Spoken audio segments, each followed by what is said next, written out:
प्राण जाए पर बचन न जाई, प्राण जाए पर बचन न जाई।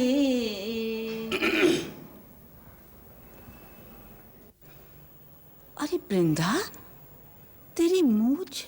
दीदी क्या बताएं, मूछ मुलाते ही ओले पड़े। क्या हुआ वृंदावन, जो सूखी पेड़ की डाली की तरह मुंह लटकाए बैठे हो? लागत है दीदी कि हमार किस्मत के डाले भी हमरे शकल की तरह सूख के लटक गई से। हम जान कोनो के मदद करा था, वो तो खुशी की दुनिया में पहुंच जाते हैं और हम दुख के अंधेरा में। पर बात क्या है, मुझे कुछ बताओ तो सही। मैं बताऊं दादाजी? अबे चुप। हम आपन दुखुआ के द्वार आपन दयालु दीदी के आगे खोले खोलब। दीदी, हम अभी तुम्हारी प्यारी सखी राम प्यारी जी के घर से आवत आए। माँ छपी दीदी और सुकुमार भैया राम प्यारी दीदी के साथ हंस कर बातें कर रहे थे। अबे चुप, हम क्या बोले थे? दीदी तू तो जाना था, जब छवि सुकुमार के साथ अपन प्यार के रिश्ता जोड़ लीस तो राम प्यारी दीदी फड़फड़ाए गए रहीन, मारने मारने पे उतारो है रहीन। लेकिन जब हम लाख मुसीबत झेल के उनका मिलाए दिए, ब्याह कराए दिए, तो वो अपन बेटी दामाद का ऐसा चिपटाए लेहिन मानो कि लड़कवा ढूंढ के वही रिश्ता तय कराइन है। ये तो बड़ी अच्छी बात है वृंदा, झगड़ा खत्म हुआ, रिश्ते पक्के हो गए। पर मेरी समझ में नहीं आता, इससे तुम दुखी क्यों हो रहे हो? अरे दुख के बात तो ये है दीदी कि जब हम वहां पहुंचे और उनका हंसा देख के, खुश हो देख के मुस्कुराए, तू ऐसी चुप्पी साध लिए मानो सांप सूंघ गया होए, जैसे हम नहीं पहुंचे कोई मुसीबत पहुंच गई होए। अरे दीदी, न खाए के पूछे न पिए के, और हम खिसियानी बिल्ली बने हुए वहां से तुरते खिसक आए। अब बताओ दीदी, दुख के बात है कि नहीं? अरे तुमसे ज्यादा दुखी तो मैं हूं वृंदावन। जिस बेटे को जान से बढ़कर पाल पोस कर बड़ा किया, उसने अपनी मर्जी से बिना मुझसे पूछे बहू ले आया। चलो वो बात भी तुम्हारे कहने से मैं मान गई, पर कल तो उस बहू ने हद ही कर दी। अरे हम जाना थे दीदी, बहू के भाई सुखदेव ओका लाख समझाइस, आपन किशोर तरह तरह से ओकर खुशामद कीस, और आप आखन आखन में ओका इशारा की हो, लेकिन वो जिद की पक्की बिना कानों के परवाह किए आपन सूटकेस उठा के दंदनावत यहाँ से 9-11 हो गई। हाँ, तुमने भी उसे रोकने की कम कोशिश नहीं की थी वृंदावन। यहाँ तक कि मनसुखा ने भी चाची जी कहकर उसके हाथ पैर जोड़े, उसके आजू बाजू चक्कर काटे, लेकिन उसका गुस्सा, बाप रे बाप। अब तुम ही बताओ, तुम ज्यादा दुखी हो या मैं? तो ठीक है कहा था दीदी, बेटवा जबरदस्ती घर में बहू ले आईस और नक चढ़ी पति के घर छोड़ के बपुआ के घर चल दीस। ये तोरे लिए नहीं, बेटवा के लिए भी दुख की बात है। दीदी सच कहते हैं, तोरे दुख के आगे हमार दुख के कौन गिनती। हम तो नहा के दुखी हो रहे थे। अरे देख तो मनसुखा कौन आया है। जा।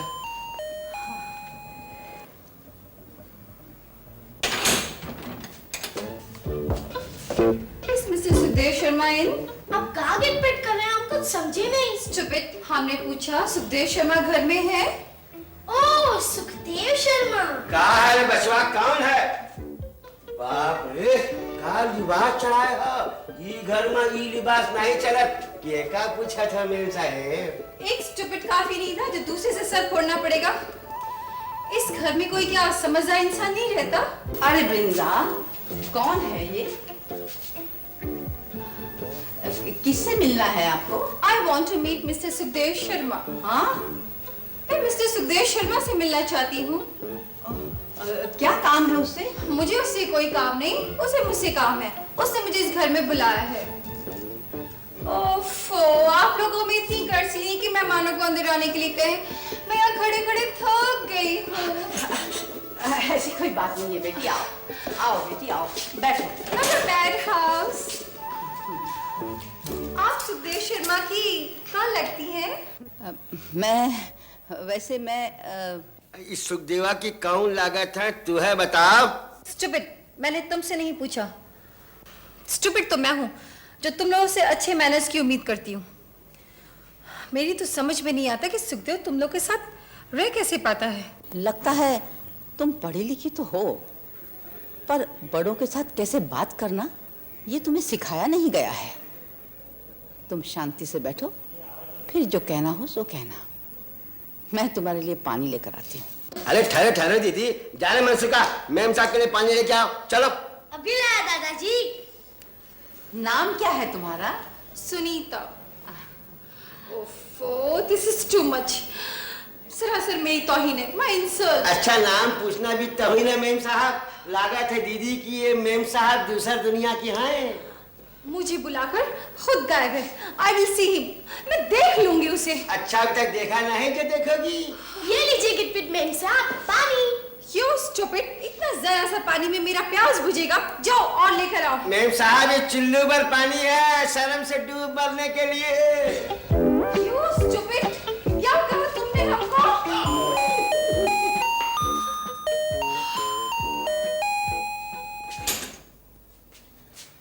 पानी लागे मामा जी। अरे मस्त रहो बच्चा। ये देखा, ये मैम साहब तोरे खातिर ही आई हैं। हेलो सुनीता, तुम कब आई? Why do you insulted me this way? तुमने मुझे बुलाकर मेरी तौहीन की है, क्यों? तौहीन? कैसी तौहीन?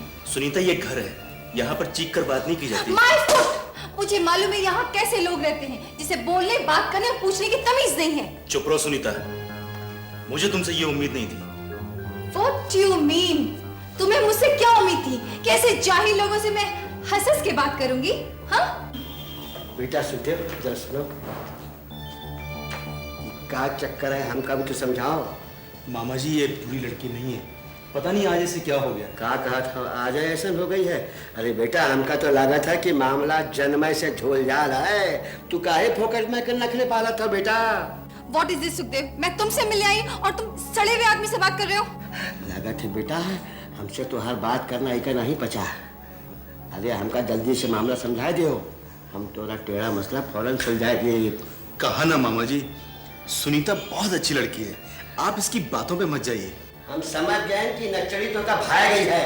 सुखदेव, अब मैं अपमान और बर्दाश्त नहीं कर सकती। तुम फौरन यहाँ आओ, वरना नतीजा बहुत बुरा होगा। मैं भी बर्दाश्त नहीं कर सकती, मैं जा रही हूँ। दीदी सुनो तो सुनो दीदी। हाँ तेरे जी, पूरा नतीजा से डरा था बेटा, तो चले जाओ, फौरन चले जाओ मैम साहब के साथ।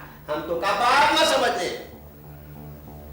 देखो सुनीता, मैंने तुम्हें यहाँ माजी से मिलने के लिए बुलाया था और तुमने सारा मामला गड़बड़ कर दिया। तो मैं क्या करूं? तुम्हें मुझसे पहले पहुंचना चाहिए था और मेरा मूड खराब होने से रोकना चाहिए था। ये गलती मेरी नहीं है, तुम्हारी है। ओफो, मुझे कुछ जरूरी काम था, मुझे देर हो गई। इसका मतलब ये तो नहीं कि तुम सारा माहौल बिगाड़ के रख दो। Don't to blame me, मुझे गलत साबित करने की कोशिश नहीं करो। देखो अच्छा सुनीता, सुनो, अब काम क्या है, बोलो। देखो, तुम्हें सबसे पहले माजी से माफी मांगना पड़ेगी। क्या? और भली लड़की बनके दिखाना पड़ेगा। Please. What do you mean? मैं क्या भली लड़की नहीं हूँ? मैं तुम सब लोगों से भली हूँ।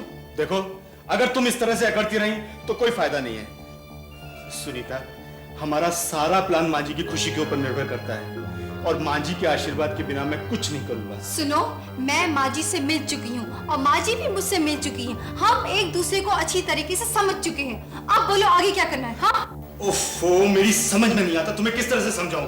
भली लड़की का पेश आने का ये कोई तरीका तो नहीं। देखो, बार बार ये कहकर तुमने मेरा बहुत वक्त खराब किया है। अब तुम यहाँ से चल रहे हो या नहीं? नहीं, मैं मांझी से बिना मिले नहीं जाऊंगा। पता नहीं वो मेरे बारे में क्या सोच रही हूँ। अच्छा, तो ठीक है, तुम अपनी माजी से मिलते रहो, मैं जा रही हूँ। और हाँ, अगर शाम को तुम मुझसे नहीं मिले तो मैं तुमसे कभी नहीं मिलूंगी। सुनो भैया सुखदेव, अब का इरादा है? समझ में नहीं आता मामा जी, मैं क्या करूं? अरे समझ में नहीं आवत तो दीदी से पूछ लेते हैं। ओ दीदी, जरा नीचे आओ।